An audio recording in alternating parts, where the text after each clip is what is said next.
Bilang isang dating football athlete, confident si Jimmy niyan. Magtatagumpay siya sa pagkumpleto ng kanyang misyon. Binuksan ni Lauren ang laptop niya at ipinakita sa kanya. Isang ranger sa boxing. Ang kampyon ay magiging mga katunggali para sa misyong ito. Galit na naman si Lauren. Kapag hindi siya binibigyan ni Jimmy ng matapat na sagot. Kapag tinanong niya sila tungkol sa dahilan ng kanyang mga magulang. Diborsyo.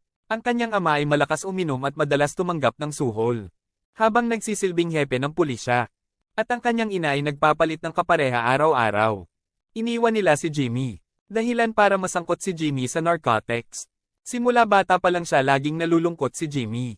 Hindi tinatanong ni Lauren ang lahat ng ito nang walang dahilan. Mamaya kapag nasa paligid siya. Larry. Kailangang iposisyon ni Hill ang kanyang sarili bilang noong siya ay 8. When Jimmy feeling na walang nakakaintindi sa sitwasyon niya. Nagpatuloy ang interogasyon ni Larry. Sa pagkakataong ito, may dalang FBI agent si Brian na nagngangalang Mark para samahan siya. Ay nalalayan sila ng isa pang room agent na si Lauren. Bago sagutin ang anumang tanong, kailangang pumirma muna ng statement letter si Larry. Oh boy, anong pinagsasabi nito sa akin? Sagutin ang ilang katanungan.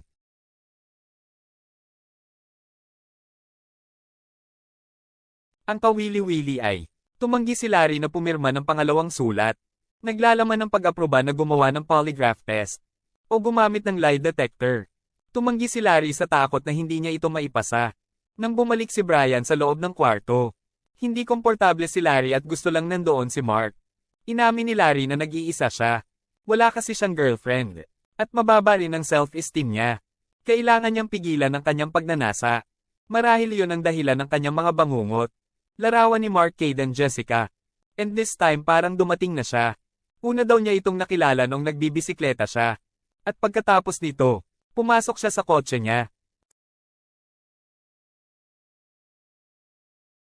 Sinabi ni Larry na wala siyang oras para ilibing siya. Ang lokasyon sa Indiana na binanggit ni Larry ay malapit sa lokasyon, with a pulis na tagpuan ng kanyang bangkay. Inamin ni Larry ang pagpatay sa ilan pang babae. Kasama ang isang babae sa Mario named Trisha Rivaler. Larry nakakagulat na pag-amin. Sapat na ang pulis para kasuhan siya sa korte. Agad namang ni-type ni Mark ang confession ni Larry. Nung una niyang nakita si Trisha. Saka siya tinulak papasok ng kotse niya. Matapos siyang sakalin hanggang mamatay. Nirape din siya nito bago pa magbago ang isip niya. Agad nilang ipinakita ang confession letter kay Larry.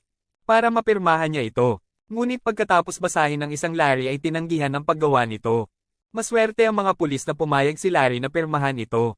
No wonder kung bakit hindi ako makatulog sa gabi.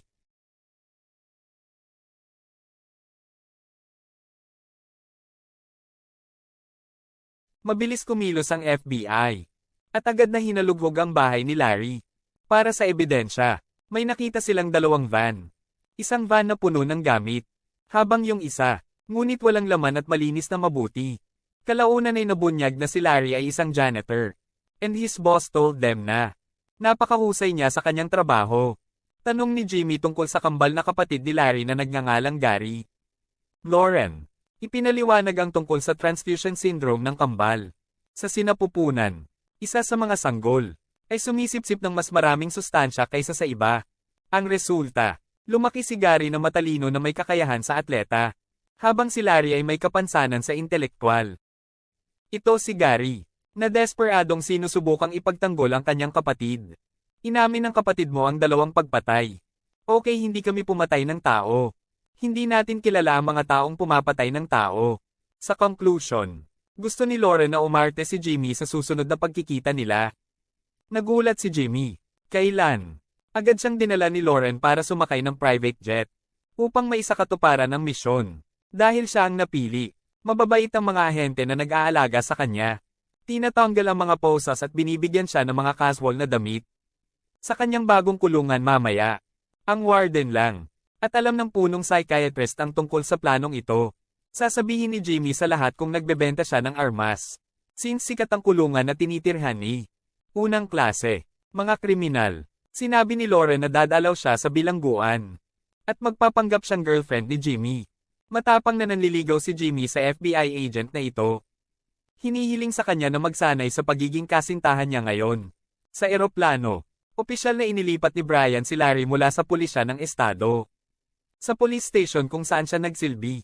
Papunta na sila. Sinubukan ulit ni Brian na imbestigahan ng psychopath.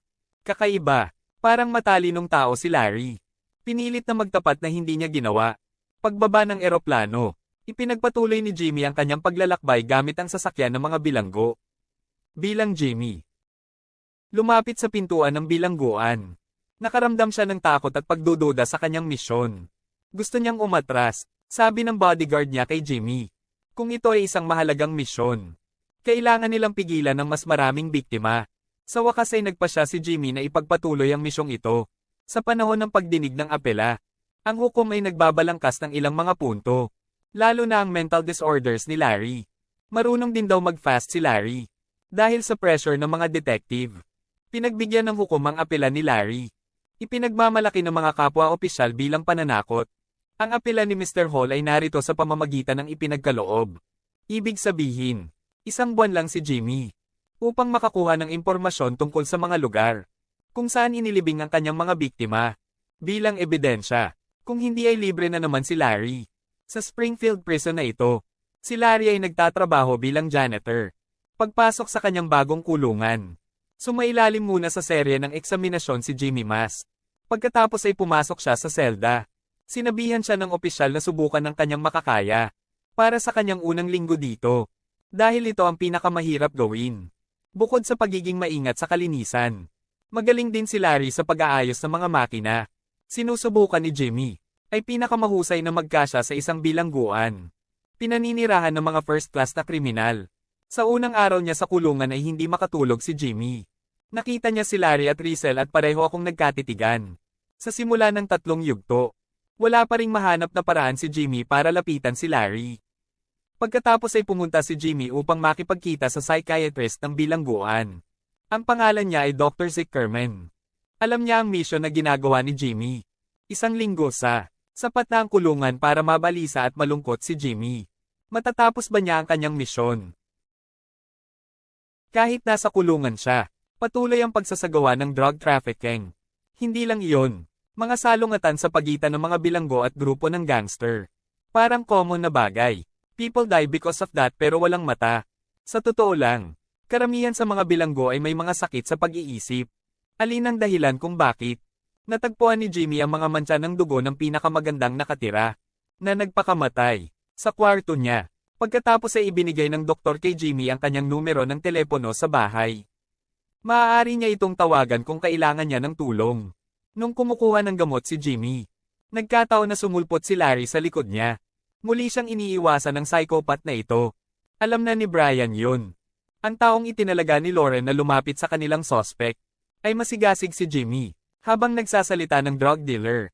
Bakit hindi ka nalang magpadala ng police intelligence para gawin ito? Hindi kasing tanga si Larry. Sigurado si Lauren na mabibigo ang misyon. Kung magpapadala siya ng pulis imbes na si Jimmy. Sa ngayon ay iniimbestigahan na ni Lauren ng iba't ibang kaso. Sa iba't ibang lungsod. At marami sa kanila ang walang insulto. Ngunit wala silang nakita kahit kay-titing na kamay ng kaso. May kaugnayan kay Larry. Pessimistic ang sarili ni Brian pagkatapos ni Larry. Baguhin ang kanyang saloobin. Nung dinala niya si Larry sa Illinois, ang kanyang saloobin ay maaaring magbago ng 180 degree. Mula sa pagiging mahiyain, malungkot at nakonsensya, sa pagiging masayahin at tiwala. Kahit na, malinaw na umamin siya noon. Pagiging serial killer. Sa oras ng tanghalian, sinubukan ni Jimmy na lapitan si Larry sa table niya. Nagpakilala siya pero nanlamig na naman si Larry. At walang pakialam at nagkukunwaring hindi siya naririnig. Kung hindi niya maalala ang kanyang misyon, susuntukin siya ni Jimmy sa sandaling iyon. Discord ng opisyal. Nakilala ni Jimmy ang kanyang ama. Kung sino ang bumisita. Kahit na ngayon ay hindi araw ng pagbisita. Sa kabila ng pagiging dating pulis ay ipinakita sa kanila ng kanyang ama ang kanyang badge. Nadismaya si Jimmy. Kasi siya dati. Sinabi sa mga opisyal na wala siyang pamilya. Pero ngayon alam na nilang pulis ang kanyang ama. Dahil sa kanyang mahina at senior na kalagayan. Inamin ni Big Jim ang kanyang pagkakamali. Ayokong malungkot ang kanyang ama. At patuloy na makonsensya. Sinabi sa kanya ni Jimmy kung siya ay isang mahusay na ama, na handang ipagsapalaran ng kanyang buhay, habang aktibo pa siya sa police force. Dahil sa pagmamahal niya kay Jimmy, ang kanyang ama ay umupa ng isang motel sa paligid ng bilangguan. Pagkatapos ng pagbisita, tanong ni Jimmy kay Officer Carter, para ilihim ito sa ibang preso, kung pulis ang tatay niya.